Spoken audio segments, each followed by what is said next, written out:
کتاب اللہ حدیث مصطفیٰ کی ترجمان، مرکزی جمعیت اہل حدیث پاکستان۔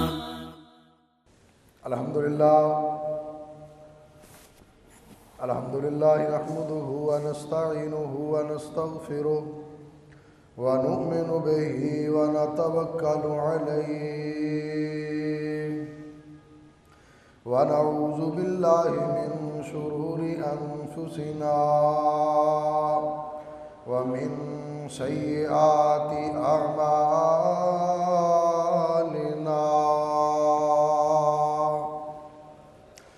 من يهده الله فلا مضل له ومن يضلله فلا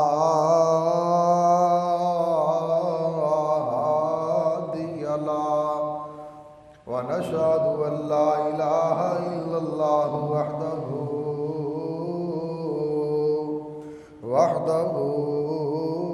لا شريك له، ونشهد أن محمدًا عبده ورسوله، أما بعد فإن خير الحديث كتاب الله، وخير الهدي هدي محمد صلى الله عليه وسلم، وشر الأمور محدثاتها، وكل محدثة بدعة، وكل بدعة ضلالة، وكل ضلالة في النار۔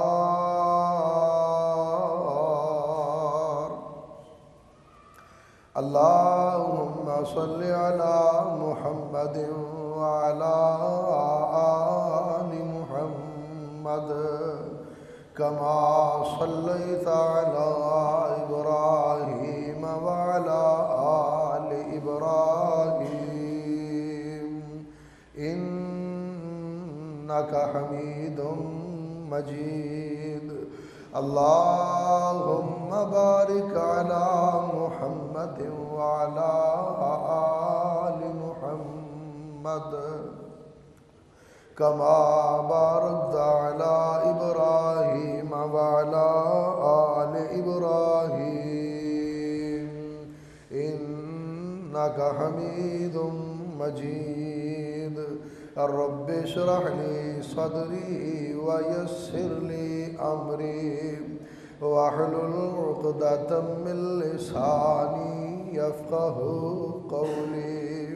رب زدني علما، رب زدني علما، رب زدني علما۔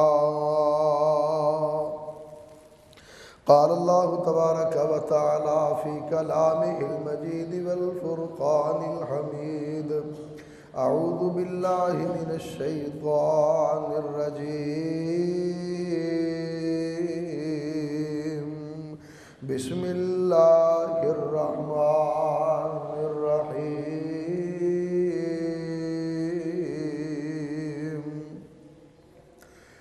لقد كان لكم في رسول الله أسوة حسنة۔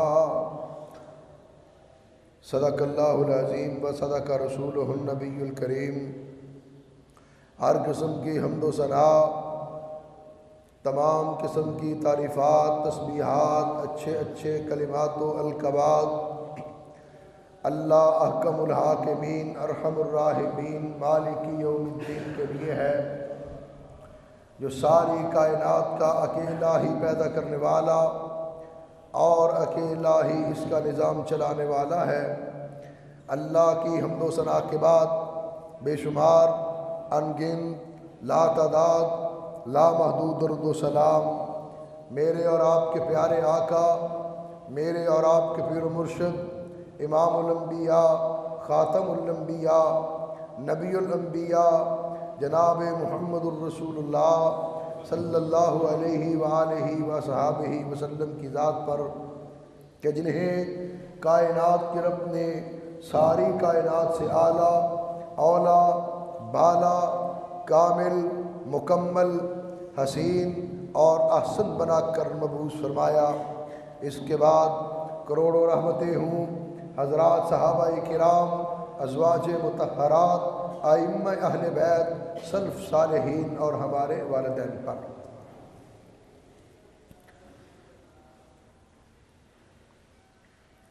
اللہ کے پیارے حبیب عبداللہ کے جگر، آمینہ کے لال، پیکر حسن و جمال، ساری کائنات کے سردار جناب محمد الرسول اللہ صلی اللہ علیہ وآلہ وصحابہ وسلم ایک کامل ترین، اکمل ترین اور مکمل ترین انسان بن کر تشریف لائے۔ آپ کی کاملیت اور آپ کی اکملیت کا اندازہ اس بات سے لگایا جا سکتا ہے کہ دنیا کا ہر طبقہ، کہ دنیا کا ہر ڈپارٹمنٹ، دنیا کا ہر شعبہ آمینہ کے در یتیم کی زندگی سے رہنمائی حاصل کر سکتا ہے، رہنمائی حاصل کرتا رہا ہے۔ آپ رہبر بن کر آئے، رہنما بن کر آئے، نبیوں کے سردار بن کر آئے، نبیوں کے امام بن کر آئے، ساری کائنات کے لیے رحمت بن کر آئے، اور آئے تو کامل بن کر آئے، مکمل بن کر آئے اور اکمل بن کر آئے۔ عام زندگی کے علاوہ اللہ کے رسول صلی اللہ علیہ وسلم جب مدینہ پاک تشریف لائے، ہجرت کے بعد، مدینہ منورہ آمد کے بعد، اللہ کے رسول صلی اللہ علیہ وسلم نے سلطنت کی باقاعدہ بات دور سنبھالی، باقاعدہ ایک سلطنت کو تشکیل دیا۔ تو اس کے بعد ہم دیکھتے ہیں کہ دنیا کے اندر پیارے آقا صلی اللہ علیہ وسلم سے بڑھ کر کوئی کامیاب حکمران نہیں گزرا، آپ سے بڑھ کر کوئی سیاستدان نہیں گزرا، آپ سے بڑھ کر کوئی ایسا دنیا کے اندر حکمران نہیں آیا کہ جس کی حکومت، جس کی حکمرانی ساری انسانیت کے لیے مشعل راہ ہو۔ ایک ہی حکمران اور کامیاب حکمران اور کامل حکمران، مکمل حکمران اور اکمل حکمران بن کے آئے تو مکہ کے در یتیم، مدینہ کے تاجدار بن کر تشریف لائے صلی اللہ علیہ وسلم۔ اللہ کے رسول صلی اللہ علیہ وسلم مدینہ پاک میں جب سلطنت کے امور کو چلانے لگے، آقا علیہ الصلوۃ والسلام نے سب سے پہلے دوسری قوموں کے ساتھ معاہدے کیے۔ معاہدے، اور یہ معاہدے لکھنے والا، معاہدے کرنے والا بڑا مدبر، عالی دماغ اور جناب صاحب بصیرت شخص ہوتا ہے، لیکن یہ تنہا کام اللہ کے رسول صلی اللہ علیہ وسلم خود کرتے رہے۔ معاہدے خود لکھوائے اپنی بصیرت کے ساتھ، اپنی اعلیٰ دماغی کے ساتھ، اپنی اعلیٰ ظرفی کے ساتھ، اور سیاسی زندگی میں سب سے پہلے یہ مناسب خیال فرمایا کہ دوسری قوموں کے ساتھ ایک بین الاقوامی معیار کا معاہدہ ہو جائے تاکہ دنیا کے اندر امن قائم ہو سکے، خطے کے اندر امن قائم ہو سکے، اور عرب کے اندر جو نسلوں سے اور صدیوں سے دشمنیاں چلی آ رہی ہیں ان کا خاتمہ ہو سکے۔ اللہ کے رسول صلی اللہ علیہ وسلم نے سب سے پہلے بنی اوف کے یہودیوں کے ساتھ معاہدہ کیا، اس کی تحریر لکھی۔ تحریر کیا تھی؟ اس کے اندر لکھا کہ یہ تحریر محمد صلی اللہ علیہ وسلم کی طرف سے مسلمانوں کے درمیان جو قریش اور یثرب کے باشندے ہیں اور ان لوگوں کے ساتھ جو کاروبار میں ان کے ساتھ شریک ہیں، یہ سب ایک ہی لوگ سمجھے جائیں گے۔ بنی اوف کے یہودی اور مسلمان ایک ہی قوم ہے جو ان معاہدہ کرنے والی قوم سے جنگ کرے گا۔ مسلمان اس کی مدد کریں گے، مسلمانوں کے تعلقات معاہد قوموں کے ساتھ خیر خواہی کے تعلقات ہوں گے، ضرر رسانی اور گناہ کے تعلقات نہیں ہوں گے۔ کوئی معاہد یعنی معاہدہ کرنے والے ایک دوسرے کے خلاف مخالفانہ کارروائی نہیں کریں گے۔ مظلوم کی مدد کی جائے گی۔ مدینہ کے اندر کشت و خون کی اسلام اجازت نہیں دے گا، اور جو مدینہ پاک کے ہمسائے ہیں وہ بھی معاہدہ کرنے والوں میں شامل تصور کیے جائیں گے۔ اس کے علاوہ معاہدہ کرنے والی قوموں کے اندر اگر اختلاف پیدا ہو جائے، کسی بات سے جھگڑا بن جائے، کسی بات سے لڑائی ہو جائے، تو اس کا فیصلہ اللہ اور اس کے رسول کریں گے۔ اس کا فیصلہ پھر مدینہ کے تاجدار کے دربار میں ہوگا۔ یہ معاہدہ یہودیوں کے ساتھ ہوا، اور اس کا فائدہ کیا تھا؟ ذرا غور کرنا۔ سیاست کرنے والے، حکمرانی کرنے والے رہنمائی حاصل کریں پیارے آقا کی زندگی سے، حکمرانی کرنے والے رہنمائی حاصل کریں آمینہ کے لال کی عظمت سے، آپ کی سیرت طیبہ سے، آپ کے اسوہ حسنہ سے۔ اللہ کے رسول صلی اللہ علیہ وسلم نے اس معاہدہ سے جو قبائلیوں کے درمیان، مختلف قبیلوں کے درمیان، مختلف برادریوں کے درمیان، مختلف خاندانوں کے درمیان صدیوں سے اور نسلوں سے لڑائیاں جاری تھی، ان کا خاتمہ کر دیا۔ اس معاہدہ سے یہ فائدہ ہوا کہ قریش مکہ مدینہ پاک میں اور اس کے ارد گرد رہنے والی قوموں کو مسلمانوں کے خلاف ابھار نہ سکیں، اور مسلمان پرامن حالات میں اپنے دین کی تبلیغ کرے، اپنا اسلام کا پیغام، اللہ کے دین کی دعوت لوگوں تک پہنچائے۔ اور یہ بات یاد رکھو لوگوں، سن لو، جتنا دین، جتنا اسلام پرامن دور کے اندر پھیلا ہے یا پھیل سکتا ہے، جنگ کے دنوں میں اتنی تیزی کے ساتھ دین نہیں پھیلتا۔ آج یہی وجہ ہے کہ مسلمانوں کے اندر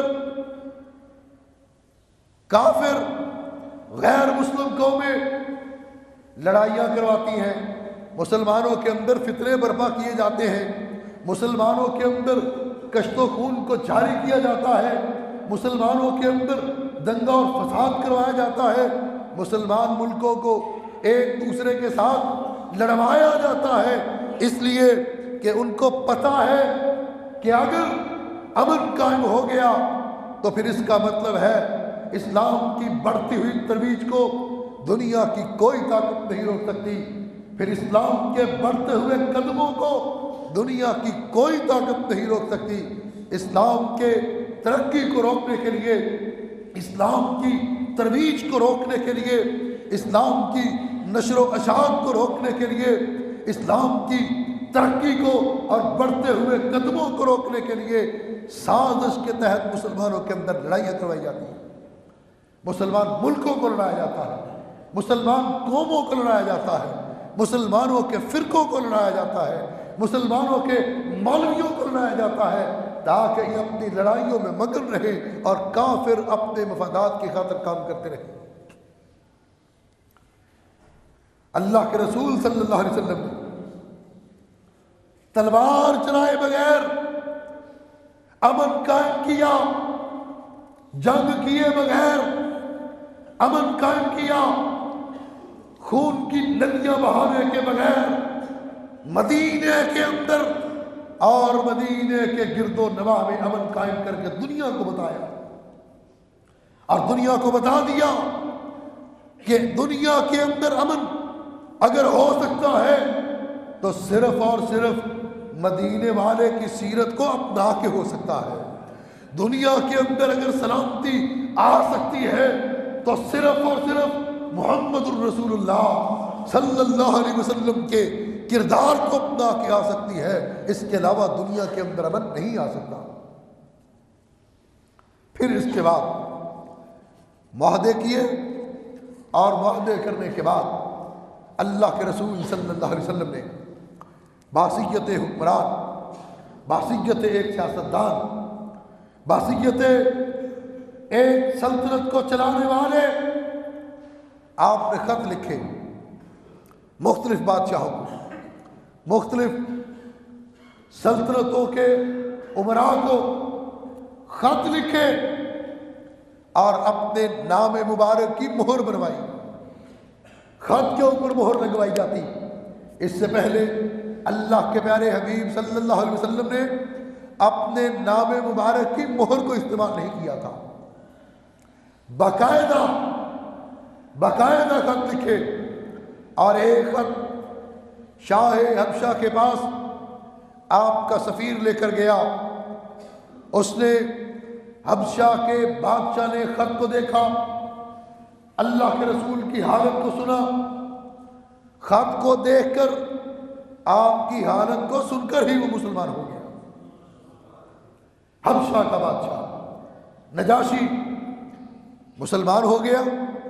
اسی طرح اللہ کے پیارے حبیب، کائنات کے امام، رسولوں کے سردار صلی اللہ علیہ وسلم نے شاہ بحرین کے پاس سفیر بھیجا۔ اپنا خط دیکھ کر اس نے خط پڑھا، خط پڑھتے ہی اللہ کے رسول پر ایمان لے آیا۔ اس کی رعایا کا ایک بڑا حصہ وہ بھی مسلمان ہو گیا۔ اس کے علاوہ اللہ کے رسول صلی اللہ علیہ وسلم نے عمان کے بادشاہ کی طرف حضرت عمر بن عاص رضی اللہ تعالیٰ عنہ کو سفیر بنا کے بھیجا۔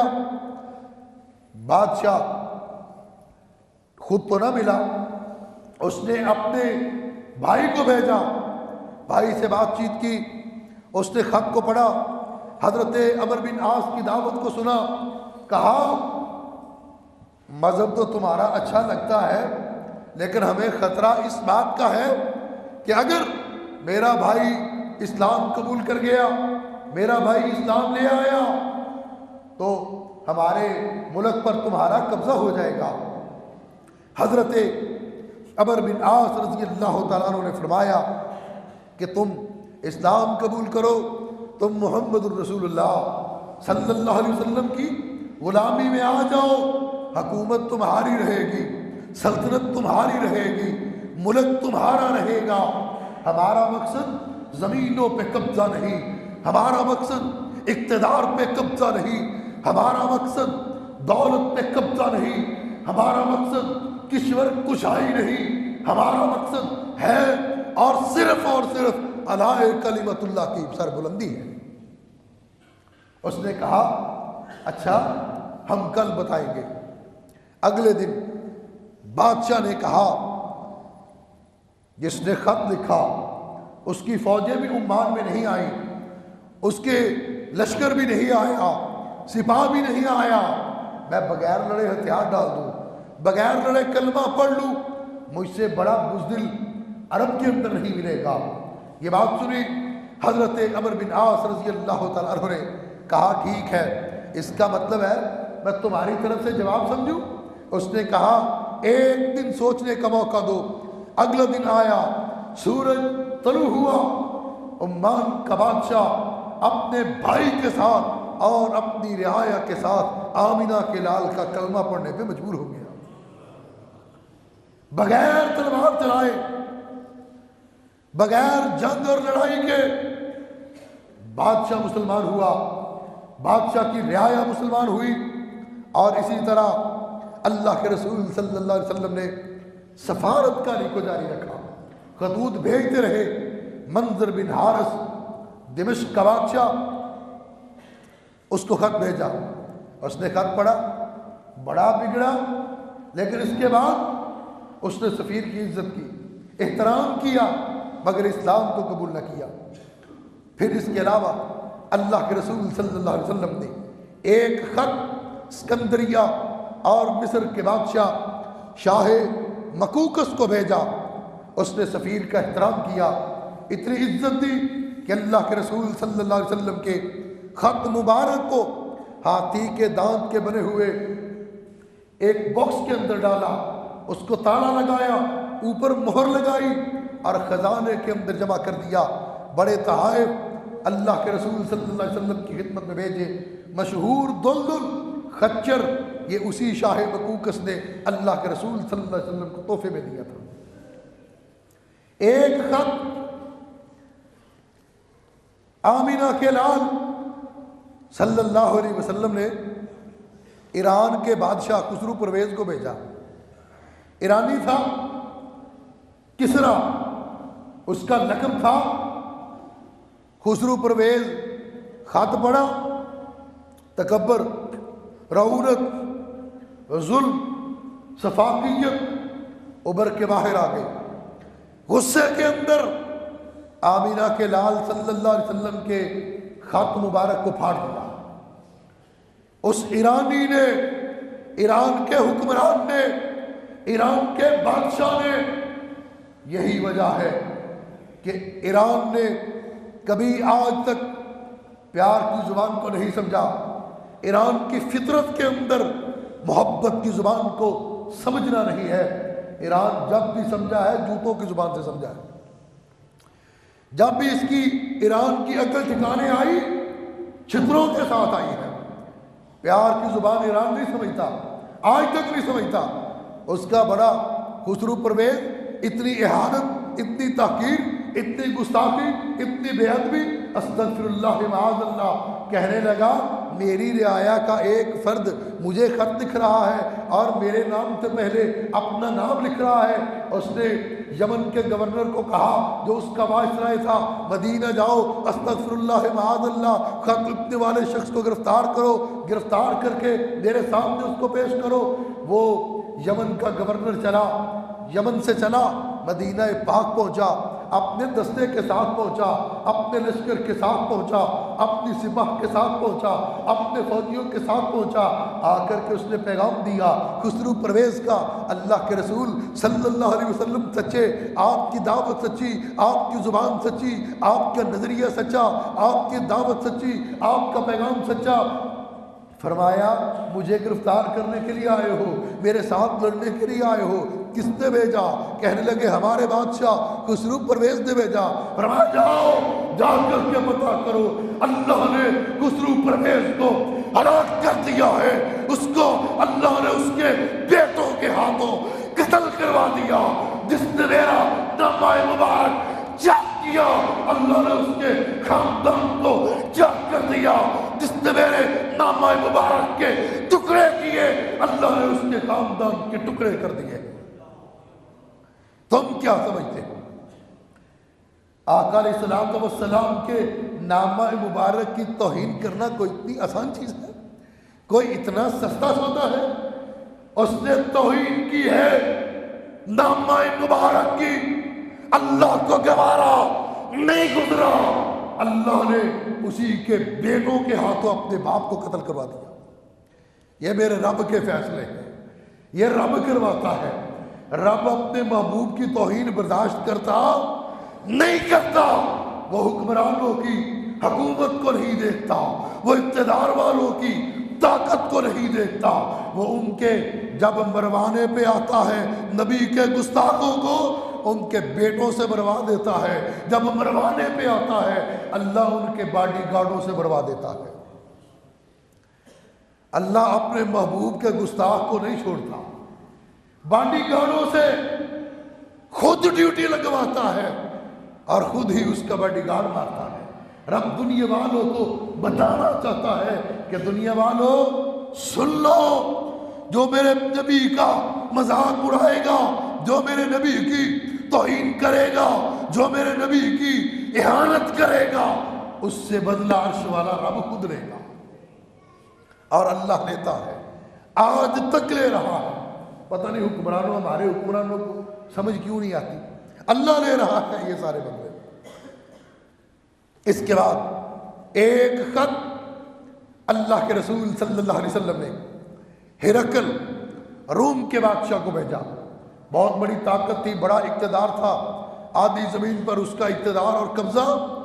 اس کو خط بھیجا، بڑا تفصیلی خط۔ اس نے خط پڑھا، دربار کے اندر اس کو خط کا مضمون اچھا لگا۔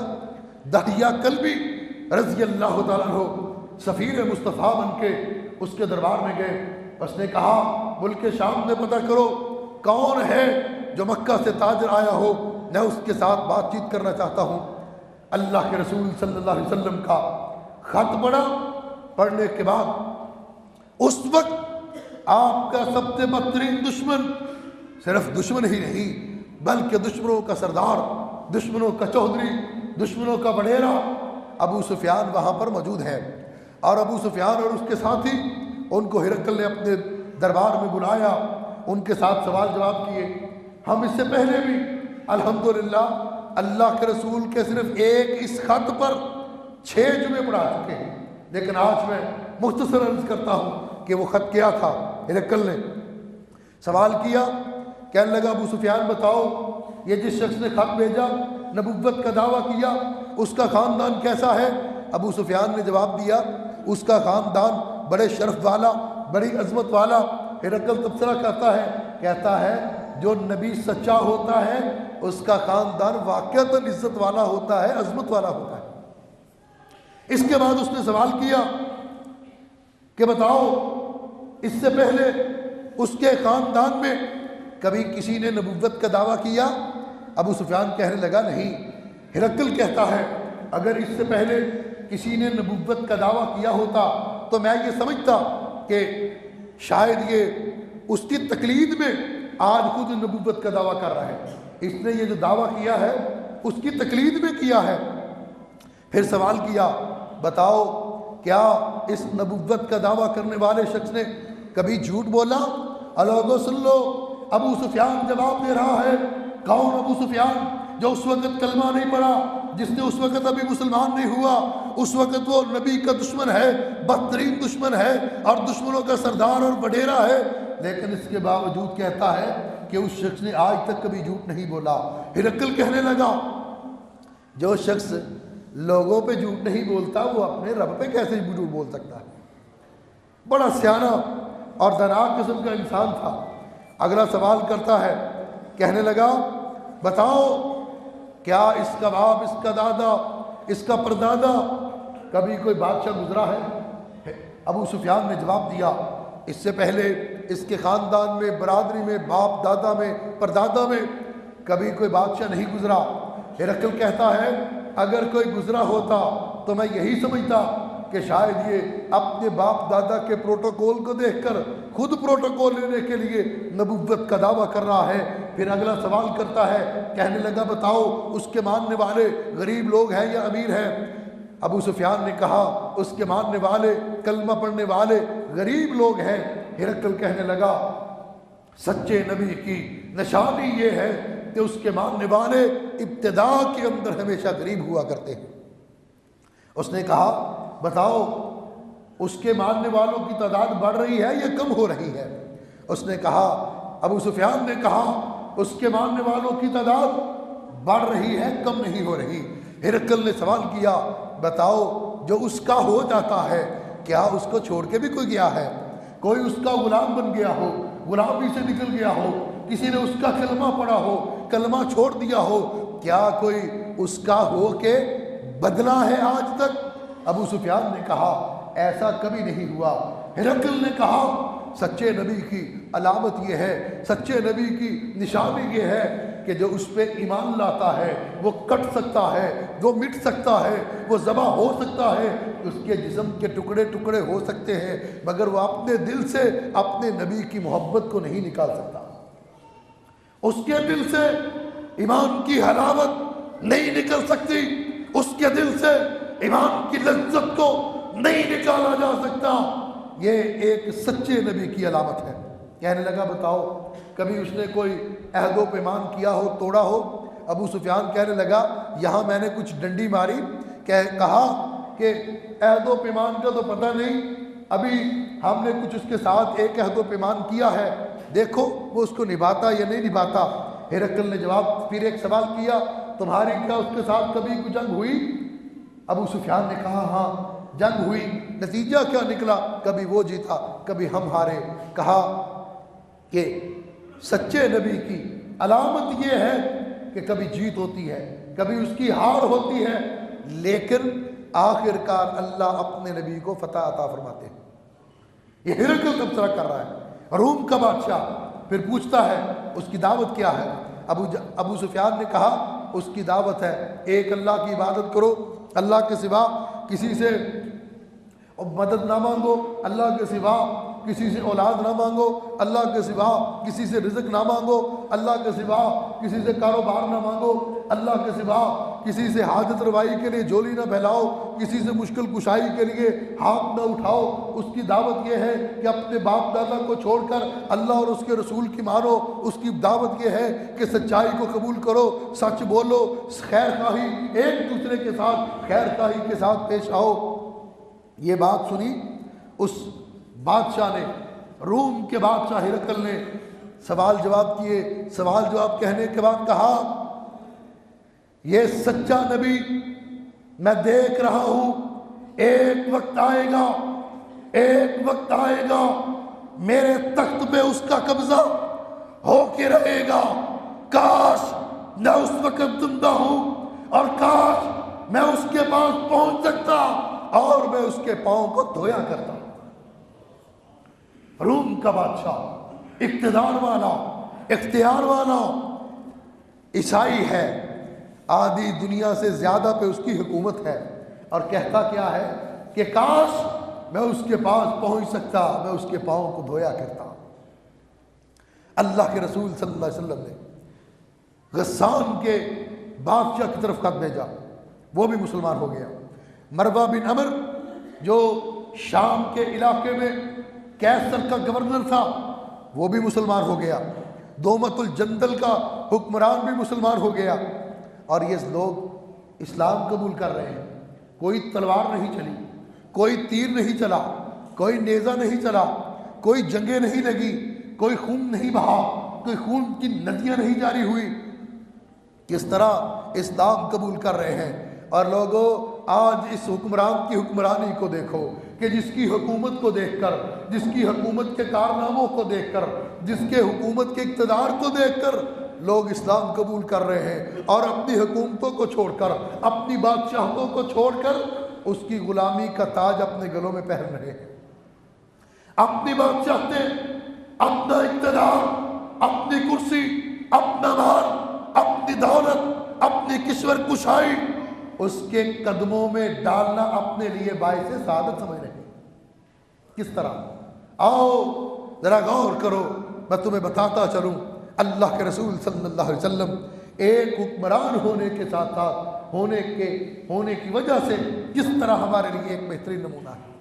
آپ کی حکمرانی کیسی حکمرانی تھی، آپ کا اقتدار کیسا اقتدار تھا، خبر دی گئی۔ صحابہ اکرام نے بتایا کہ اللہ کے رسول یمامہ کے گورنر سمامہ کو گرفتار کیا ہے۔ کیوں؟ یہ مدینہ پاک کی حدود میں بغیر اجازت کے شکار کر رہا تھا۔ اللہ کے رسول نے فرمایا سامنے لاؤ۔ سامنے لایا۔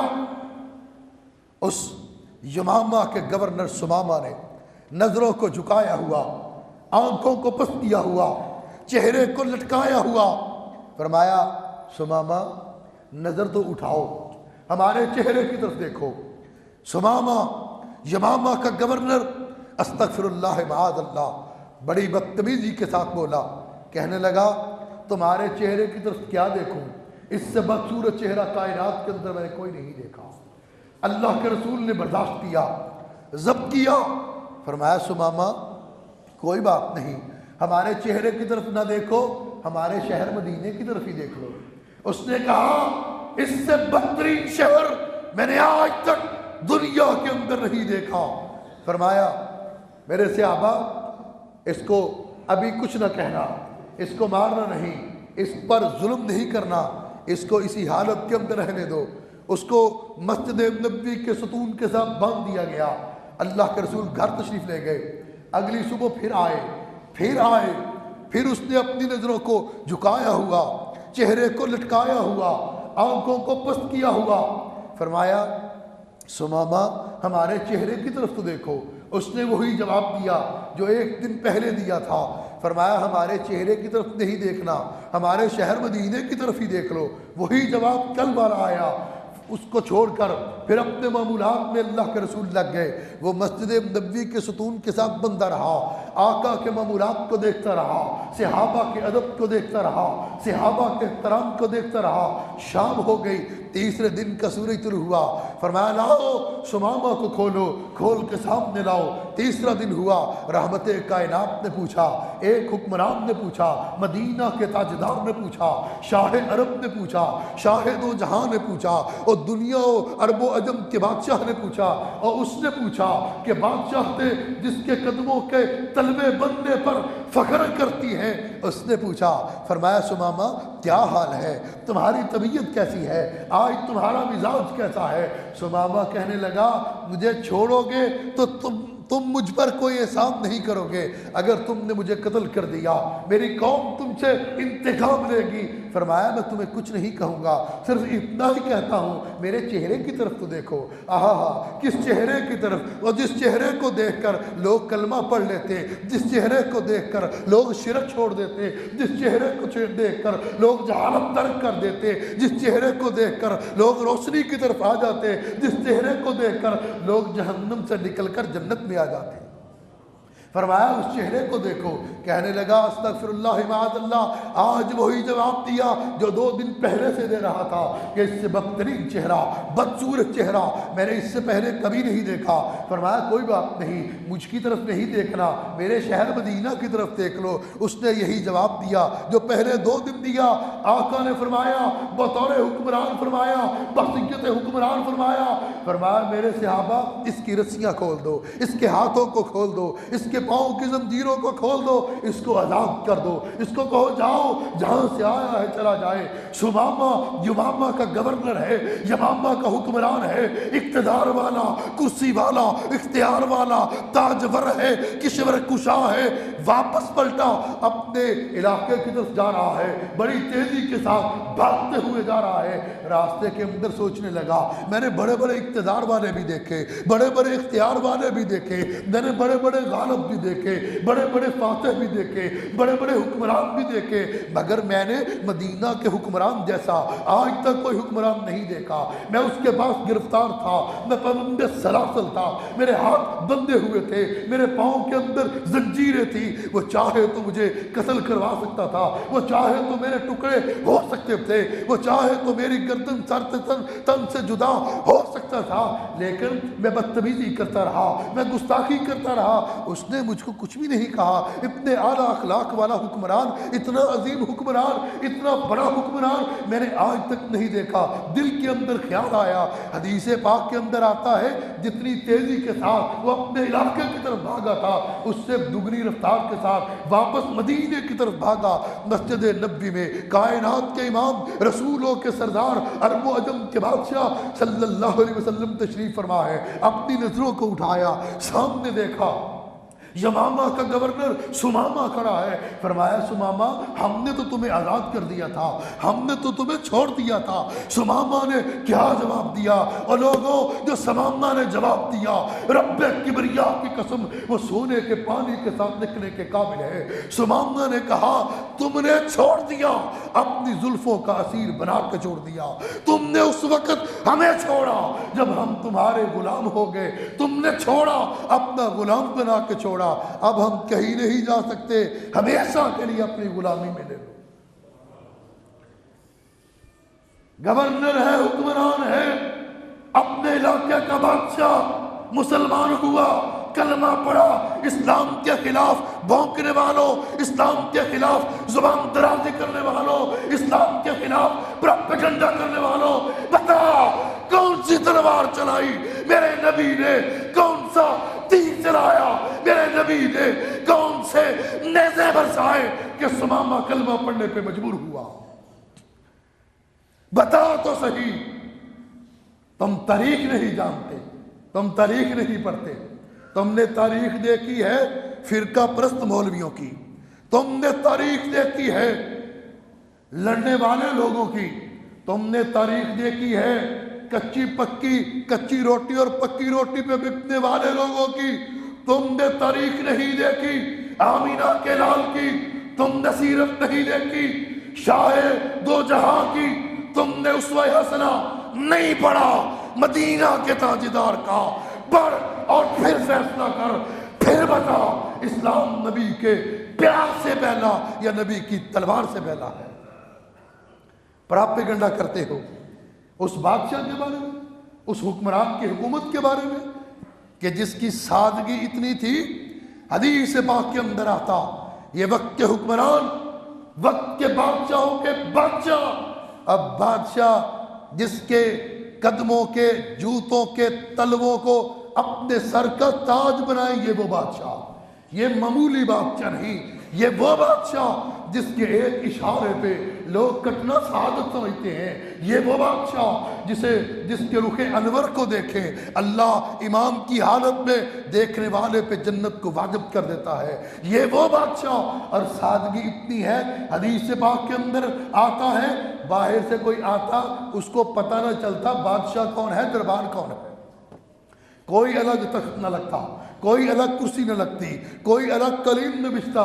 جہاں نبی کے صحابہ بیٹھتے وہیں اللہ کے رسول بھی بیٹھتے, ان کے درمیان بیٹھتے.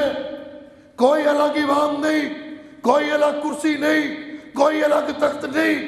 مسجد نبوی ہی اللہ کے رسول کا مسکن تھا. مسجد نبوی کے اندر ہی کائنات کے امام عام فرش پہ بیٹھ جاتے, عام فرش پہ تشریف رکھتے, عام لوگوں کے ساتھ بیٹھتے, اور اسی مسجد نبوی کے کچے صحن میں بیٹھ کر فیصلے کرتے. اسی مسجد نبوی کے کچے صحن میں بیٹھ کر فوجوں کو ترتیب دیا جاتا, لشکروں کو روانہ کیا جاتا. اسی مسجد نبوی کے صحن میں بیٹھ کر دوسرے بادشاہوں کے ساتھ خط لکھے جاتے, دوسری قوموں کے ساتھ معاہدے کیے جاتے. اسی مسجد نبوی کے صحن میں بیٹھ کر مال غنیمت کو تقسیم کیا جاتا. اسے مسجد نبوی میں بیٹھ کر اللہ کے رسول فیصلے بھی کرتے, لوگوں کی باتوں کو بھی سنتے اور مال غنیمت کو تقسیم بھی کرتے. یہ بادشاہ کی سادگی, اور سادگی اتنی, اس کے باوجود اللہ نے اتنا رعب دیا, اتنا دبدبا دیا, جو دشمن سامنے آیا نبی کے چہرے کو دیکھ کے اس پہ کب کبھی طاری ہو جاتی. رعب اتنا, دبدبا اتنا. ایک شخص آیا, آ کے تھوڑی سی جھجک محسوس کی, ڈرنے لگا. بادشاہوں کے بادشاہ نے فرمایا, شاہ دو جہاں نے فرمایا, عرب و عجم کے بادشاہ نے فرمایا ڈرو مت, میں ایک غریب قریشی عورت کا بیٹا ہوں جو گوشت کے سوکھے ٹکڑے پکا کے کھایا کرتی تھی. مجھ سے ڈرو نہیں. اور سادگی اتنی تھی کہ سواری کوئی خاص نہیں تھی، کوئی خاص پروٹوکول نہیں تھا. ایک گدھا اللہ کے رسول صلی اللہ علیہ وسلم کی سواری، جس کی لگامیں کھجور کے ساتھ بنی ہوتی. اللہ کے رسول عام عصا استعمال کرتے جو کھجور کا بنا ہوتا. اور فتح مکہ کے موقع پر روایات کے اندر آتا ہے آپ جس اونٹ پہ سوار ہوئے اس اونٹ کے اوپر جو پالان رکھا گیا اس کی قیمت 1 درہم سے زیادہ نہ تھی. لباس بھی سادہ، معمولی سا لباس، اور جب پھٹ جاتا تو کائنات کے امام، رسولوں کے سردار، نبیوں کے نبی، مکہ کے در یتیم، مدینہ کے تاجدار صلی اللہ علیہ وسلم خود اپنے ہاتھوں سے اپنے پھٹے ہوئے کپڑوں کو پیوند لگاتے. روب اتنا ہے، دبدبا اتنا ہے. اور آؤ آج دنیا کے اندر ہے کوئی ایسی مثال، ہے کوئی ایسا حکمران، ہے کوئی ایسا اقتدار والا، ہے کوئی ایسا کرسی والا، کوئی لا سکتا ہے ایسی مثال کہ جس نے دنیا کی کایا ہی پلٹ دی، جس نے دنیا کے اندر انقلاب ہی برپا کر دیا. اور ایسا انقلاب برپا کر دیا کہ جو کل تک گستاخی اور سرکشی کرتے تھے وہ ادب و احترام کرنے والے بن گئے. جہاں انسان سے محفوظ نہ تھا وہاں